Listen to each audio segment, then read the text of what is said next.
piano, we have Mr. Keith Gottschall. On the drums on stage left, Mr. Mickey Hart. On bass and vocals, Mr. Philip Lesh. On rhythm guitar and vocals, Mr. Bob Weir. On the drums on stage right, Mr. Bill Kreutzmann. On the vocals, Mrs. Donna Jean Gottschall. On lead guitar and vocals, Mr. Jerry Garcia. Would you welcome, please, the Grateful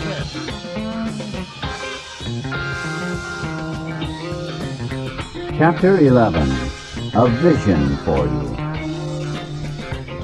For most normal folks, drinking means conviviality, companionship, and colorful imagination. It means release from care, boredom, and worry.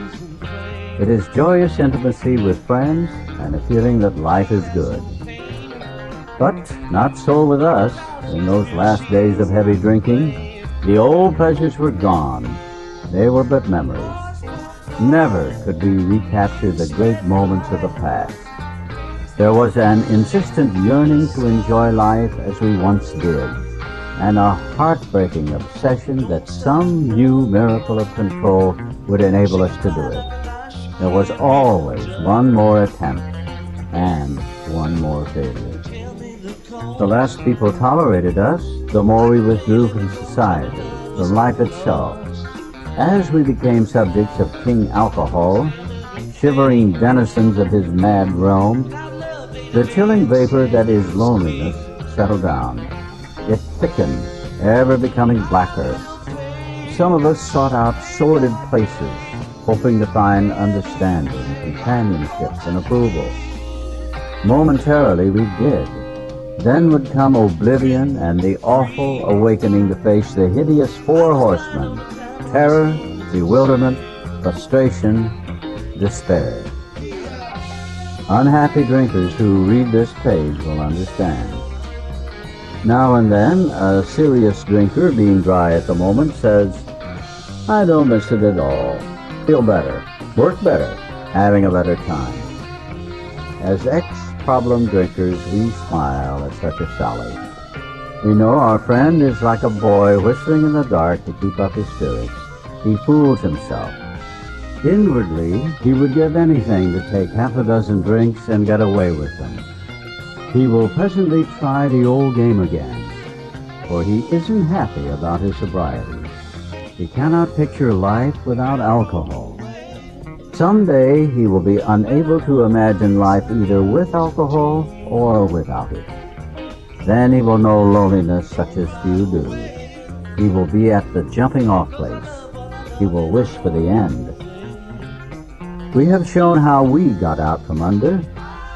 You say, "Yes, I'm willing, but am I to be consigned to a life where I shall be stupid, boring, and glum, like some righteous people I see?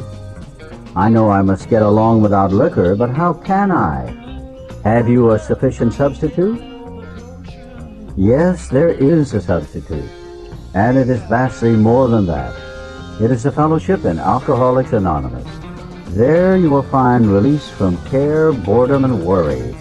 Your imagination will be fired. Life will mean something at last. The most satisfactory years of your existence lie ahead. Thus we find the fellowship, and so will you. How is that to come about, you ask? Where am I to find these people? You are going to meet these new friends in your own community. Near you, alcoholics are dying helplessly like people in a sinking ship. If you live in a large place, there are hundreds. High and low, rich and poor, these are future fellows of Alcoholics Anonymous. Among them, you will make lifelong friends. You will be bound to them with new and wonderful ties, for you will escape disaster together, and you will commence shoulder to shoulder your common journey. Then you will know what it means to give of yourself, that others may survive and rediscover life. You will learn the full meaning of love thy neighbor as thyself. It may seem incredible that these men are to become happy, respected, and useful once more. How can they rise out of such misery, bad repute, and hopelessness? The practical answer is that since these things have happened among us, they can happen with you. Should you wish them above all else and be willing to make use of our experience, we are sure they will come. The age of miracles is still with us. Our own recovery proves that. Our hope is that when this tip of a book is launched on the world tide of alcoholism, defeated drinkers will seize upon it to follow its suggestions. Many, we are sure, will rise to their feet and march on. They will approach still other sick ones, and fellowships of Alcoholics Anonymous may spring up in each city and hamlet, havens for those who must find a way out. In the chapter, Working with Others, you gathered an idea of how we approach and aid others to health. Suppose now that through you, several families have adopted this way of life. You will want to know more of how to proceed from that point. Perhaps the best way of treating you to a glimpse of your future will be to describe the growth of the fellowship among us. Here is a brief account. Years ago, in 1935, one of our number made a journey to a certain western city. From a business standpoint, his trip came off badly. Had he been successful in his enterprise, he would have been set on his feet financially, which at the time seemed vitally important. But his venture wound up in a lawsuit and bogged down completely. The proceeding was shot through with much hard feeling and controversy. Bitterly discouraged, he found himself in a strange place, discredited and almost broke. Still physically weak and sober but a few months, he saw that his predicament was dangerous. He wanted so much to talk with someone, but whom? One dismal afternoon, he paced the hotel lobby, wondering how his bill was to be paid. At one end of the room stood a glass-covered directory of local churches. Down the lobby, a door opened into an attractive bar. You could see the gay crowd inside. In there, he would find companionship and release. Unless he took some drinks, he might not have the courage to scrape an acquaintance and would have a lonely weekend. Of course, he couldn't drink, but why not sit hopefully at a table, a bottle of ginger ale before him? After all, had he not been sober 6 months now? Perhaps he could handle, say, 3 drinks, no more. Fear gripped him. He was on thin ice. Again, it was the old insidious insanity, that first drink. With a shiver, he turned away and walked down the lobby to the church directory. Music and gay chatter still floated to him from the bar. But what about his responsibilities, his family, and the men who would die because they would not know how to get well? Ah, yes, those other alcoholics. There must be many such in this town. He would phone a clergyman. His sanity returned, and he thanked God. Selecting a church at random from the directory, he stepped into a booth and lifted the receiver. His call to the clergyman led him presently to a certain resident of the town, who, though formerly able and respected, was then nearing the nadir of alcoholic despair. It was the usual situation: home in jeopardy, wife ill, children distracted, bills in arrears, and standing damaged. He had a desperate desire to stop, but saw no way out, for he had earnestly tried many avenues of escape. Painfully aware of being somehow abnormal, the man did not fully realize what it meant to be an alcoholic. A footnote here informs that this refers to Bill's first visit with Dr. Bob. These men later became co-founders of AA. Bill's story opens the text of this book. Dr. Bob's heads the story section. When our friend related his experience, the man agreed that no amount of willpower he might muster could stop his drinking for long. A spiritual experience, he conceded, was absolutely necessary, but the price seemed high upon the basis suggested. He told how he lived in constant worry about those who might find out about his alcoholism. He had, of course, the familiar alcoholic obsession that few knew of his drinking. Why, he argued, should he lose the remainder of his business, only to bring still more suffering to his family by foolishly admitting his plight to people from whom he made his livelihood? He would do anything, he said, but that. Being intrigued, however, he invited our friend to his home. Some time later, and just as he thought he was getting control of his liquor situation, he went on a roaring bender. For him, this was the spree that ended all sprees. He saw that he would have to face his problems squarely, that God might give him mastery. One morning he took the bull by the horns and set out to tell those he feared what his trouble had been. He found himself surprisingly well received, and learned that many knew of his drinking. Stepping into his car, he made the rounds of people he had hurt. He trembled as he went about, for this might mean ruin, particularly to a person in his line of business. At midnight, he came home exhausted, but very happy.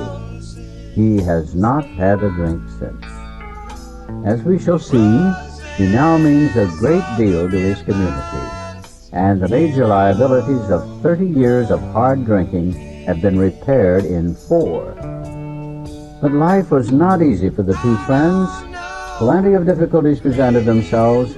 Both saw they must keep spiritually active. One day, they called up the head nurse of a local hospital.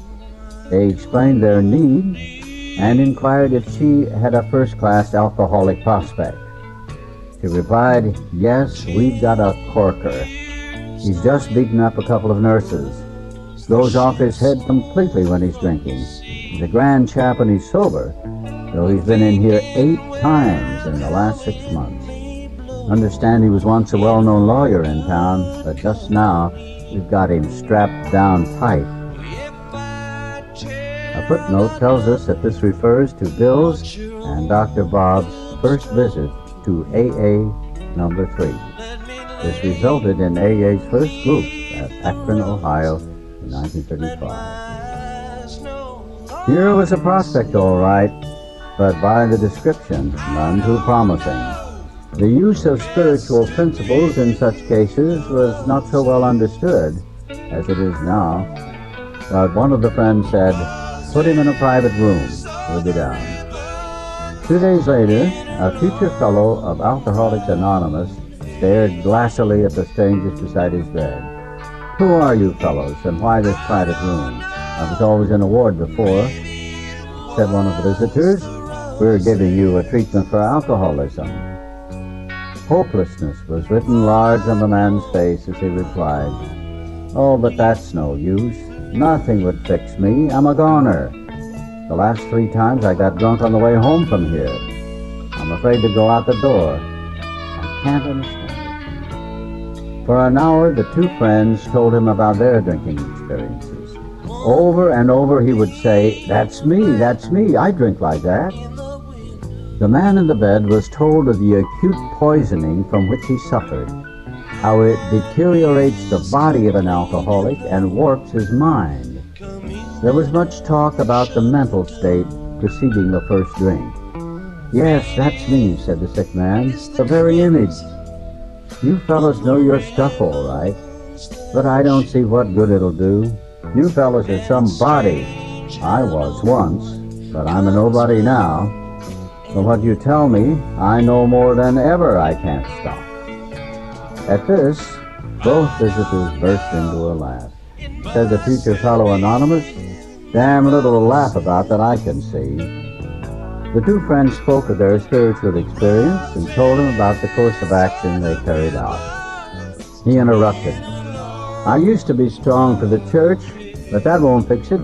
I've prayed to God on hangover mornings and sworn that I'd never touch another drop, but by 9 o'clock I'd be boiled as an owl."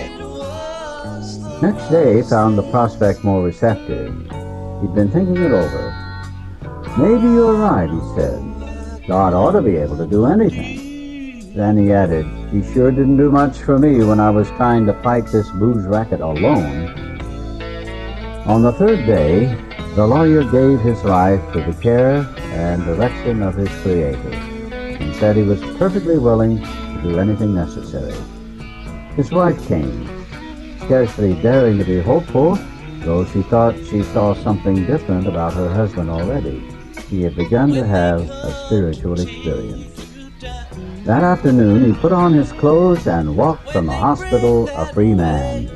He entered a political campaign, making speeches, frequenting men's gathering places of all sorts, often stayed up all night. He lost the race by only a narrow margin, but he had found God, and in finding God, had found himself.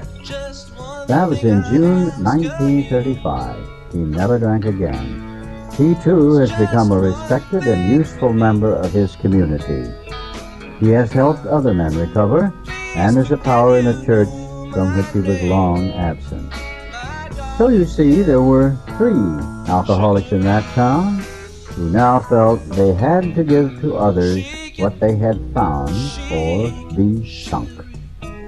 After several failures to find others, a 4th turned up. He came through an acquaintance who had heard the good news. He proved to be a devil-may-care young fellow whose parents could not make out whether he wanted to stop drinking or not. They were deeply religious people, much shocked by their son's refusal to have anything to do with the church. He suffered horribly from his sprees, but it seemed as if nothing could be done for him. He consented, however, to go to the hospital, where he occupied the very room recently vacated by the lawyer. He had 3 visitors. After a bit, he said, "The way you fellows put this spiritual stuff makes sense. I'm ready to do business. I guess the old folks are right after all." So 1 more was added to the fellowship. All this time, our friend of the hotel lobby incident remained in that town. He was there 3 months. He now returned home, leaving behind his first acquaintances, the lawyer and the devil-may-care chap. These men had found something brand new in life. Though they knew they must help other alcoholics if they would remain sober, that motive became secondary. It was transcended by the happiness they found in giving themselves for others.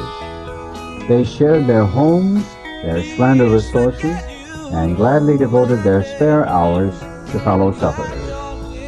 They were willing by day or night to place a new man in the hospital and visit him afterward. They grew in numbers.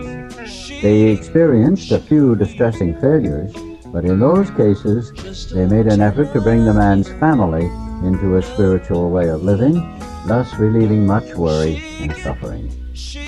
A year and 6 months later, these 3 had succeeded with 7 more.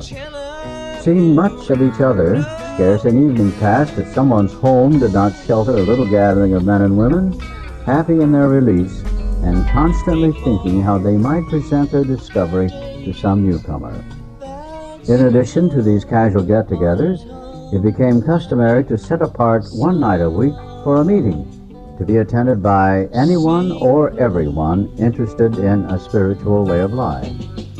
Aside from fellowship and sociability, the prime object was to provide a time and place where new people might bring their problems. Outsiders became interested. 1 man and his wife placed their large home at the disposal of this strangely assorted crowd. This couple has since become so fascinated that they have dedicated their home to the work. Many a distracted wife has visited this house to find loving and understanding companionship among women who knew her problems, to hear from the lips of their husbands what had happened to them, to be advised how her own wayward mate might be hospitalized and approached when next he stumbled. Many a man, yet dazed from his hospital experience, has stepped over the threshold of that home into freedom. Many an alcoholic who entered there came away with an answer. He succumbed to that gay crowd inside, who laughed at their own misfortunes and understood his. Impressed by those who visited him at the hospital, he capitulated entirely when, later, in an upper room of this house, he heard the story of some man whose experience closely tallied with his own. The expression on the faces of the women, that indefinable something in the eyes of the men, The stimulating and electric atmosphere of the place conspired to let him know that here was haven at last. The very practical approach to his problems, the absence of intolerance of any kind, the informality, the genuine democracy, the uncanny understanding which these people had were irresistible. He and his wife would leave elated by the thought of what they could now do for some stricken acquaintance and his family. They knew they had a host of new friends. It seemed they had known these strangers always.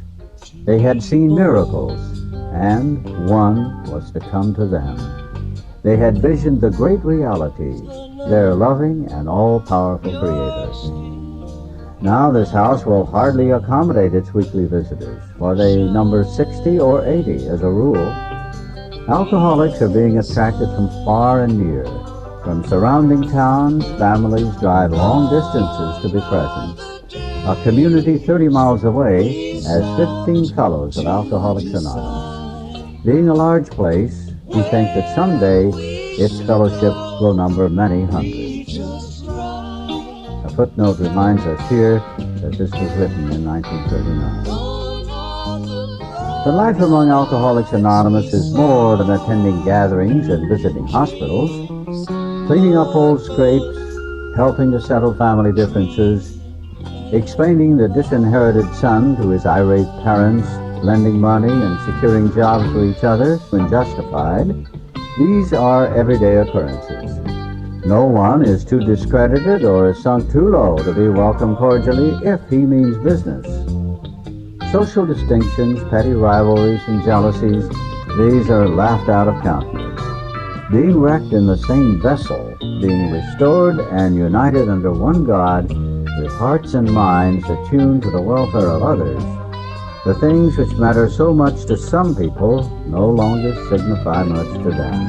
How could they? Under only slightly different conditions, the same thing is taking place in many eastern cities. In one of these, there is a well-known hospital for the treatment of alcoholic and drug addiction. 6 years ago, one of our number was a patient there. Many of us have felt for the first time the presence and power of God within its walls. We are greatly indebted to the doctor in attendance there, for he, although it might prejudice his own work, has told us of his belief in ours. Every few days, this doctor suggests our approach to one of his patients. Understanding our work, he can do this with an eye to selecting those who are willing and able to recover on a spiritual basis. Many of us former patients go there to help. Then, in this eastern city, there are informal meetings such as we have described to you, where you may now see scores of members. There are the same fast friendships. There is the same helpfulness to one another as you find among our Western friends. There's a good bit of travel between East and West, and we foresee a great increase in this helpful interchange. Someday, we hope that every alcoholic who journeys will find the fellowship of Alcoholics Anonymous at his destination. To some extent, this is already true. Some of us are salesmen and go about. Little clusters of 2s and 3s and 5s of us have sprung up in other communities to contact with our 2 larger centers. Those of us who travel drop in as often as we can. This practice enables us to lend a hand, at the same time avoiding certain alluring distractions of the road, about which any traveling man can inform you. A footnote here reminds us again that this was written in 1939. As of 1978, there are more than 30,000 groups in over 90 countries, with an estimated membership of over 1 million. Thus we grow, and so can you, though you be but one man with this book in your hand. We believe and hope it contains all you need to begin. We know what you're thinking. You're saying to yourself, I'm jittery and alone. I couldn't do that. But you can. You forget that you have just now tapped a source of power much greater than yourself. To duplicate with such backing what we have accomplished is only a matter of willingness, patience, and labor. We know of an AA member who was living in a large community. He had lived there but a few weeks when he found that the place probably contained more alcoholics per square mile than any city in the country. This was only a few days ago at this writing, 1939. The authorities were much concerned. He got in touch with a prominent psychiatrist who had undertaken certain responsibilities for the mental health of the community. The doctor proved to be able and exceedingly anxious to adopt any workable method of handling the situation. So he inquired, what did our friend have on the ball? Our friend proceeded to tell him, and with such good effect that the doctor agreed to a test among his patients and certain other alcoholics from a clinic which he attends.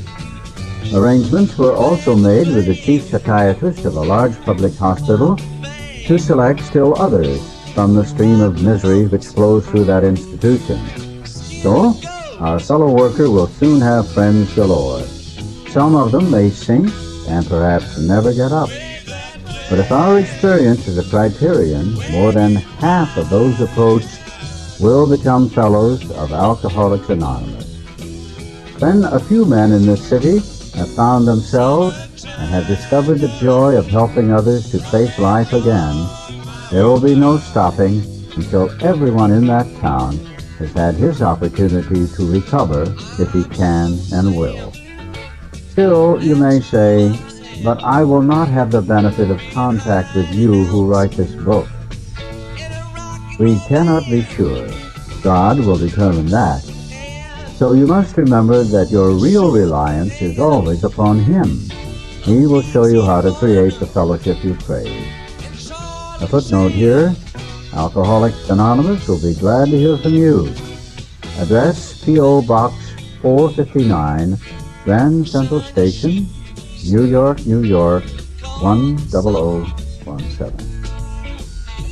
Our book is meant to be suggestive only. We realize we know only a little. God will constantly disclose more to you and to us. Ask Him in your morning meditation what you can do each day for the man who is still sick. The answers will come if your own house is in order. But obviously you cannot transmit something you haven't got. See to it that your relationship with Him is right, and great events will come to pass for you and countless others. This is the great fact for us. Abandon yourself to God as you understand God. Admit your faults to Him and to your fellows. Clear away the wreckage of your past.